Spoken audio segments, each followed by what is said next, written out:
Hey everyone, welcome to MT Guitar. Hope you're doing well. Today we're going to traverse the fretboard with some easy technique and theory. If you just want a couple easy tips and tricks to just go across the fretboard, we can do that with a couple things I want to teach. So it's kind of a theory lesson, kind of a technique lesson, kind of an exercise lesson. I want to get you playing these things across the fretboard. What are these things? Well, we're going to start with an arpeggio. An arpeggio is simply the first, third, and fifth note of a chord. If we have G, we know how to play an open G. If you don't know it, then, that would be something to learn. You want to learn all the open chords. Let's say you have those and you've got some bar chords going. You're trying to get to that intermediate level of playing across the fretboard a little bit more. We can do a pattern that works kind of in a diagonal way. So we'll take our G with our middle finger. That's the 1. Then we'll play the third of G, which is B, and then the fifth, which is D.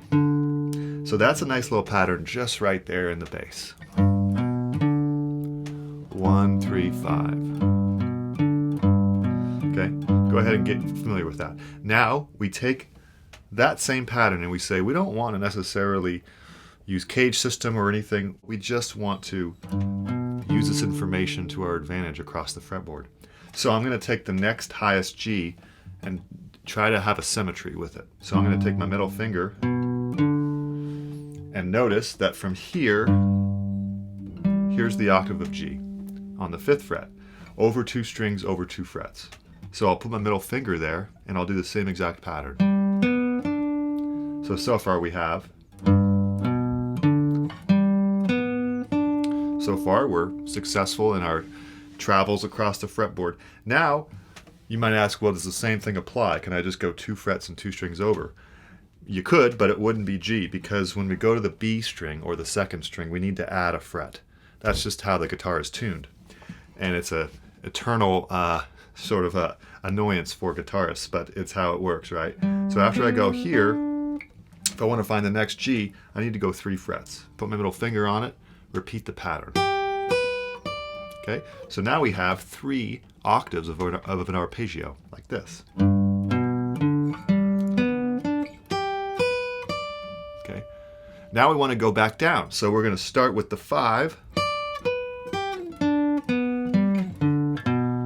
So right there's a nice little exercise for you to warm up on, just playing G arpeggio in 3 octaves. And then down. Okay, good. And we don't have to change the fingerings, right? We just have to go to the new G. Knowing that this is a G, this is a G, and this is a G is kind of just the tip of the iceberg. You're just scratching the surface. Then you can really start to understand the guitar and the fretboard on a deeper level. Now we want to say, all right, what about the 4 chord and the 5 chord? We know that most songs don't just stay on a G chord, right? So if I was in the key of G, I would most likely have 4 and 5 chords, or in this case C and D. Now we want to know visually and sort of geometrically, where is the 4 and 5 chords without too much fuss? Well, the 4 of G is literally the same fret down a string. That's because the guitar is actually tuned in fourths, right? So that's convenient because a lot of times progressions go in fourths and we usually have the 4 chord. So I have the 1, I've got the 4.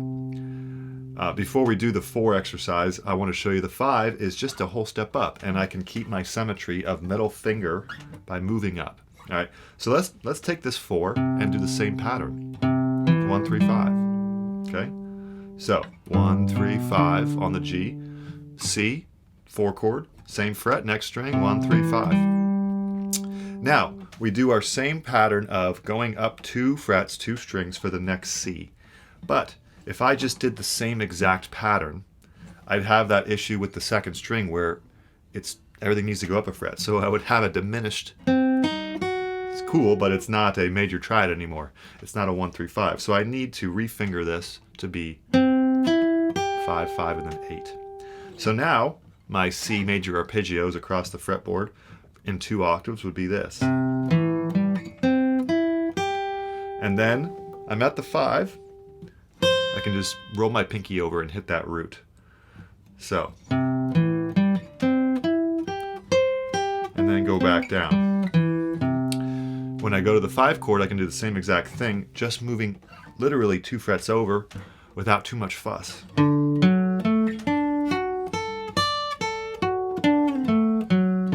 Okay, so I've got 1, 4, 5 in the key of G, which is very useful. And the G has 3 octaves, the C and D have 2 octaves. Let me play this example in its entirety. This will be written out on the Patreon as an exercise with tabs that you can basically use as a warm-up routine or as just an exercise that you work whenever you have a moment. So here's what it sounds like. 1, 2, 3, 1, 2, 3.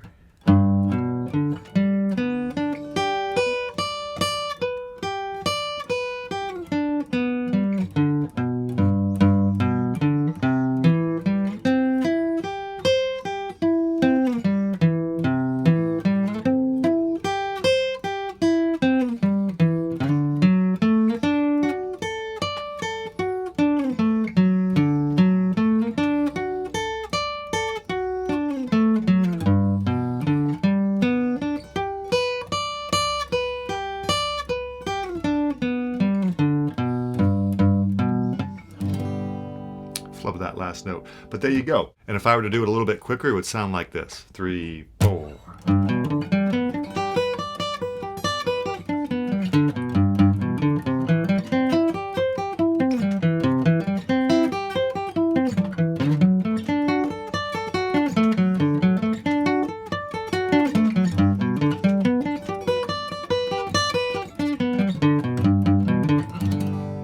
Okay.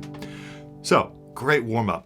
The thing about exercises is we're pushing ourselves with technique so that when we're playing music, we can kind of relax, but we have worked up ourselves, right? It's like you train harder than you need to perform in the sport so that you can do it.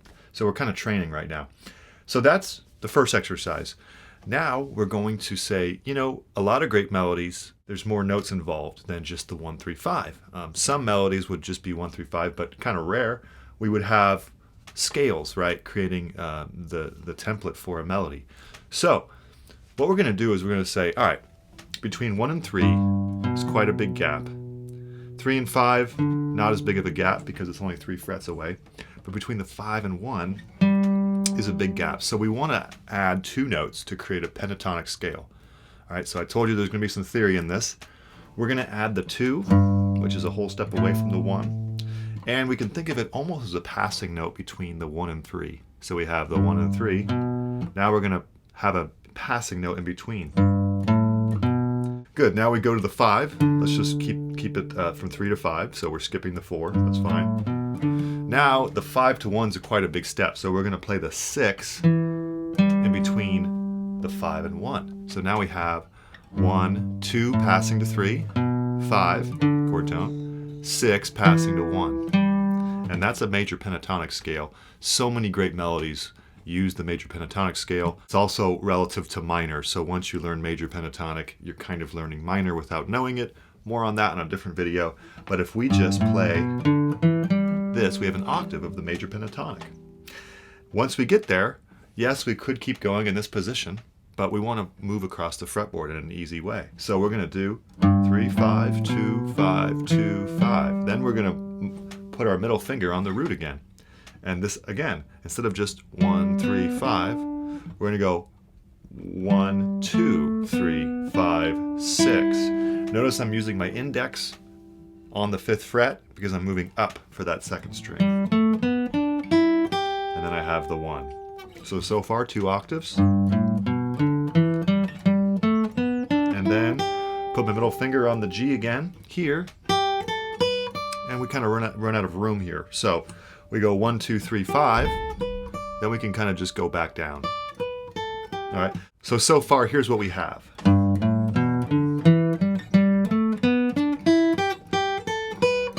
All right. So we've mapped out the G major pentatonic. Now we'll do the C. We'll do the same thing. We're going to add the 2 and the 6 to the C. So it would look like this. Same exact pattern. Down a string. Remember that rule of fourths on the guitar. Here's the 4. We do the same pattern. 1, 2, 3, 5, 6, 1. Now, again, when we go to the next octave, we have to take in mind that the 2nd string sort of messes up our pattern a little bit. So we're going to go 1, 2, 3, 5, 6, 1. Okay, so here it is. Now we'll go back down. Notice how I'm shifting at that spot where I'm done with that octave, and then I shift to the pinky. Okay, so we do the same exact thing for the 5 chord, just up 2 frets. Shift. All right, so the exercise, again written out on the Patreon, would sound like this: 1, 2, 3.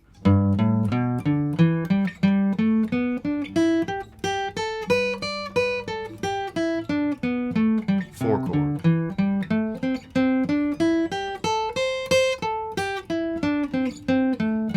Move it up a whole step. Same exact pattern for the 5 chord. And that's it. A little bit quicker would sound like this.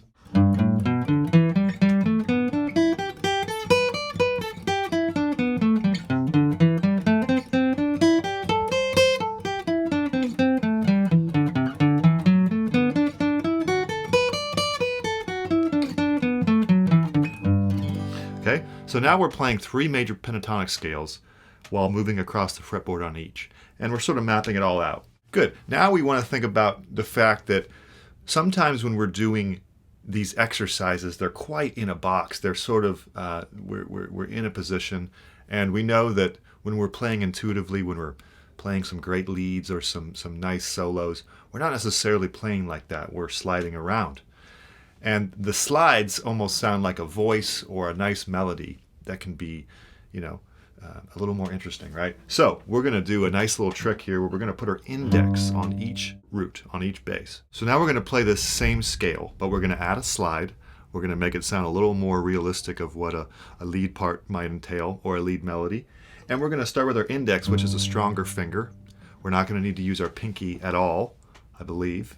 And I'm just thinking of the other chords. So we're going to start here. We're going to play the 2 here, right? Then we're going to slide up to the 3. So that's a 2 to 3 slide. Now we have the 5, 6 in a box, meaning same fingers, same frets as the previous string. So use the box to your advantage there. So there's 1, 2, 3, 5, 6. Now look, the 1 is conveniently already on the index finger. So we'll just repeat that pattern. Now we'll hit the 1 again, 2, slide to 3, 5, 6, and then when we get to the second string, remember that up a fret thing? Go up to there. Now we can do it again. We go to 6. Now we might as well just go up 3 frets to the high G, just to have fun with that. So the whole thing would be on G like this.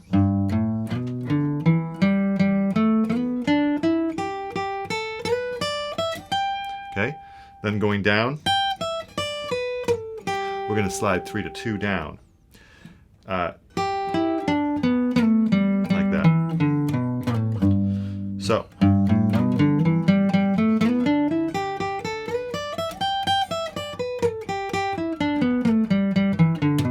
Okay, now the C chord, we do the same thing again. Not the same exact fingering because of the second string issue, but we do the same idea, and we go to the next string on the same fret, which is the 4 chord here. The 3rd fret would be a C, 2 to 3 slide.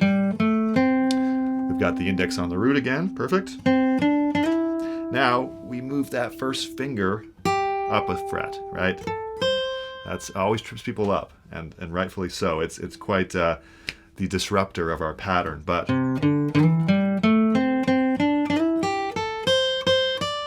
I'm sliding 2 to 3, okay?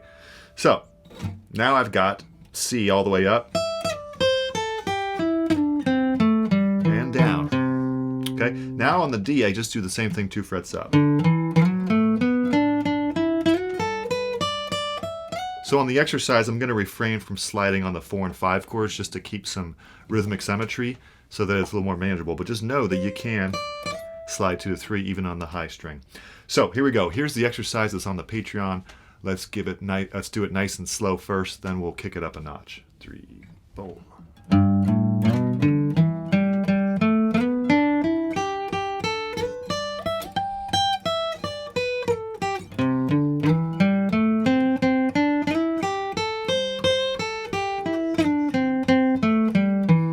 5 chord, just move it up.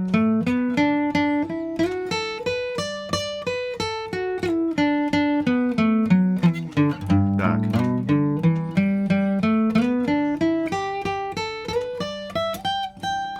Now a little bit quicker would sound like this. 3, 4.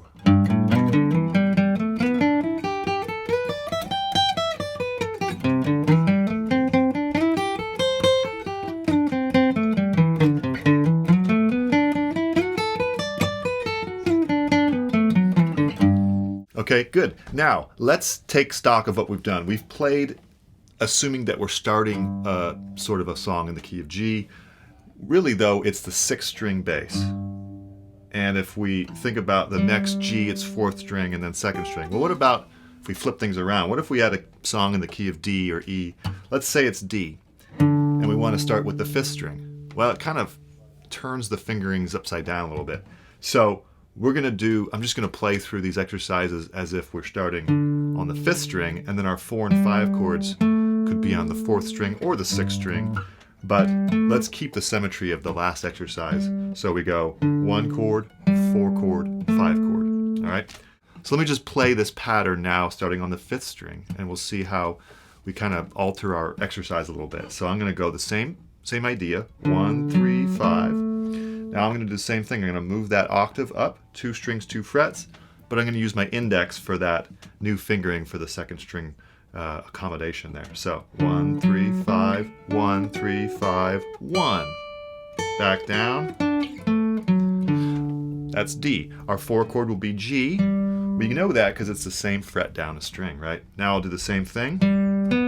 1, 3, 5, 1, 3, 5. Again, going up 3 frets this time. Go back down, up a whole step for the 5 chord. And that's it. So the exercise is 3, 4.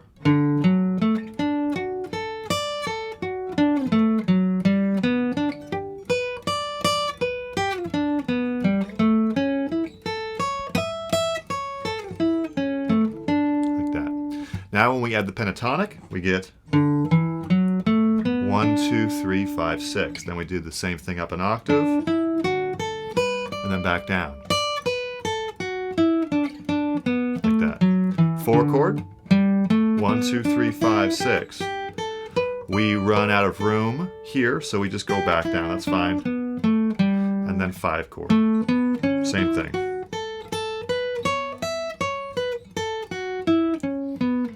And then we're back. So the exercise sounds like this. 1, 2, 3.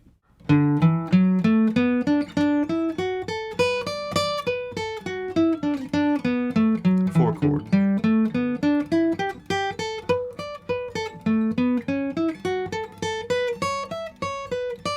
And then we can end out there. Okay? A little quicker. 3, 4.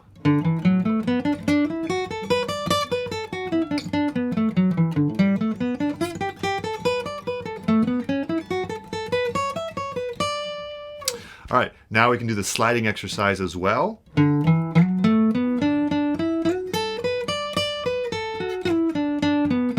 Same idea, 4 chord.